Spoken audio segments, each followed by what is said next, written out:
efeitos do flúor o oposto do magnésio. Né? O oposto do magnésio. O magnésio. Ele interfere, ele agrava o problema do déficit. Nós já estamos com o déficit, a gente então entra numa situação completa desastrosa. Então o que deu na Alemanha? 18% é envelhecimento normal. De perda, um confronto muito grande. Isso causou uma impressão muito séria. Então as pessoas aqui, a gente fica enganado. E o ideal que nós fazemos é o seguinte: não consumir água, nós recomendamos não consumir água, não fazer a comida, que entra mais o flúor em que situação? Quando se faz a comida. Comida, por exemplo, faz a comida com a água comum, fluoretada, ele passa pelo filtro comum. Só o filtro de osmose reversa que ele não passa. O senhor fala também no seu livro a questão da associação do magnésio com outros minerais. Sim. O cálcio, por exemplo. Sim. Quais os minerais que devem ser associados ao magnésio? O magnésio regula o cálcio. Regula o cálcio? Regula o cálcio. A quantidade necessária. Ele é regulador, ele é o estabilizador e com eles têm ações que fazem um efeito benéfico.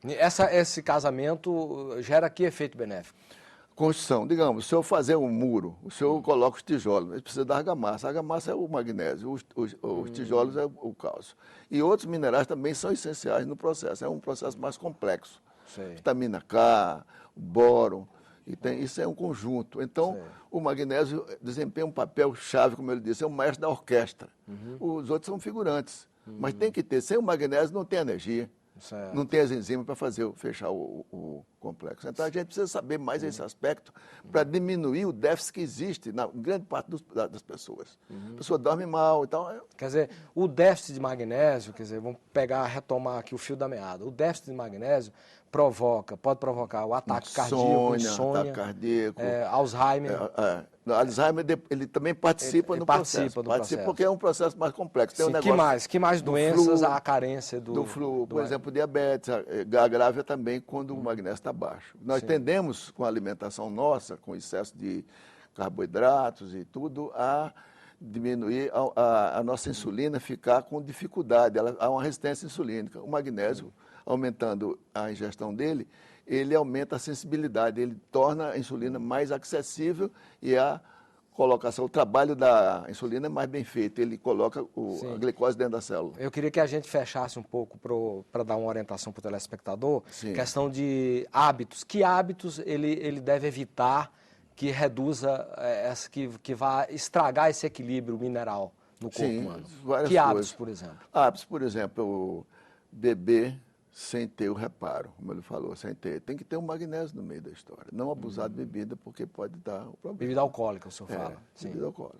Refrigerantes também. Moderar os refrigerantes, sobretudo os de tipo cola, porque gasta, altera o sistema, né? Sim. O problema de muita gordura também interfere com a entrada do magnésio. O cigarro o senhor mencionou também. Também acabei de falar. São os fatores de agravamento do processo. Então, nós estamos num déficit. A gente vai ficar gasta no cartão de crédito, ainda mais ainda faz uma conta, né? Fica difícil, né? Aí agrava o problema. Sim. Então, como que a pessoa, que hábitos o senhor recomenda alimentares que a pessoa deve ter para ter uma boa quantidade de magnésio? Alimentos especiais, usar as verduras, sempre as boas verduras, todo dia uma boa salada, ou 2 ou 3 com frutas. Fazer exercícios, que é interessante para tirar o estresse.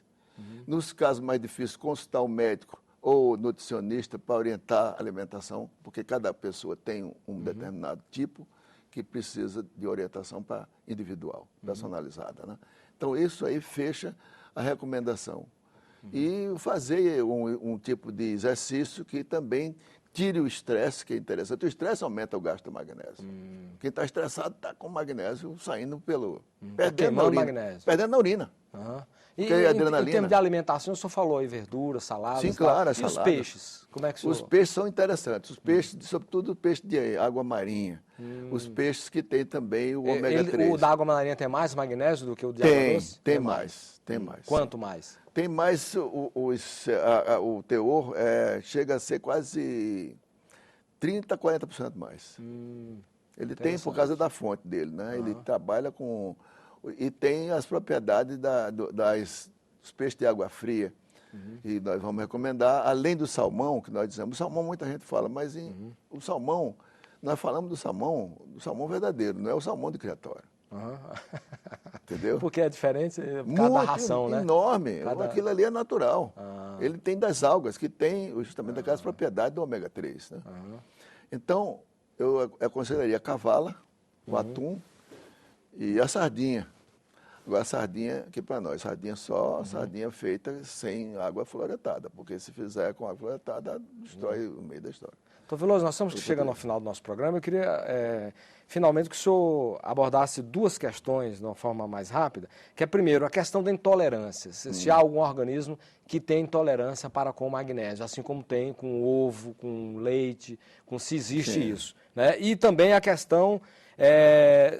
por que não entra o magnésio tão importante? Por que ele não entra na questão dos fertilizantes, que usa o nitrogênio, fósforo e potássio? Por que não usa magnésio? Eu vi nos congressos que participei, inclusive a aplicação do magnésio dentro da aspersão diretamente nas folhas de sulfato de magnésio, na folha de tomate para produzir melhor qualidade. Porque o teor pode se beneficiar também com o solo apropriado, o adubo orgânico é interessante para entrar, para então, o magnésio. Ele entra também nessas gorduras, aliás, nos adubos nitrogenados, porque ele é magnésio dependente daquela reação de concentrar nitrogênio, de fazer a composição para melhorar a qualidade da produção agrícola. Quer dizer, isso aí já é uma coisa que está se abrindo na ciência, o uso do magnésio também como um fertilizante. Existe na nossa área, na Associação Internacional de Pesquisa do Magnésio, a Société Internationale de Recherche de Magnésium, sediada em Paris, eu conheci muitos agrônomos. Eu dei muita aula aqui na Embrapa, trouxe muita experiência, muito interesse de saber, porque na realidade a base é da própria planta, né? Agora, tem que contar com o solo e a água boa. As águas boas são raras no Brasil. São muito raras. E a questão da intolerância, o que é que o senhor diria? A intolerância do magnésio tem problema de pessoas que têm certas restrições, o caso, por exemplo, de o rim alterado, mas aí tem que analisar cada caso com um especialista, para ver se pode dar uma dose pequena ou tem técnicas para isso. E neurologista também, em casos de certas doenças neurológicas e doenças cardíacas, mas são coisas raras. A maioria das pessoas tem necessidade grande. E há casos raros de doenças de dificuldade de absorção do magnésio. Aliás, com a idade, a gente diminui a capacidade de absorção e também de excreção. Por isso que a gente passa o magnésio injetável, a melhor maneira, injetável, fazendo a ortomolecular. Com orientação médica, obviamente. Orientação médica. A gente faz, então, uma compensação para o idoso ter o seu suplemento e corrigir. Porque o magnésio se mede dentro da célula. Só poucos laboratórios fazem isso. Não se mede no sangue. O sangue tem uma pequena proporção de magnésio, é 1%. Nós temos que ver dentro da célula. Isso aí explica muitas patologias que a gente conhece pouco. E o Cidadania fica por aqui. Se você quiser fazer contato com o nosso programa, por favor, use o nosso portal www.senado.gov.br/TV. Nós agradecemos aqui os esclarecimentos e a aula sobre magnésio do Dr. Arnoldo Veloso da Costa. Ele é médico ortomolecular. A você de casa que nos acompanhou, muitíssimo grato pela sua audiência. E até o próximo Cidadania. Até lá.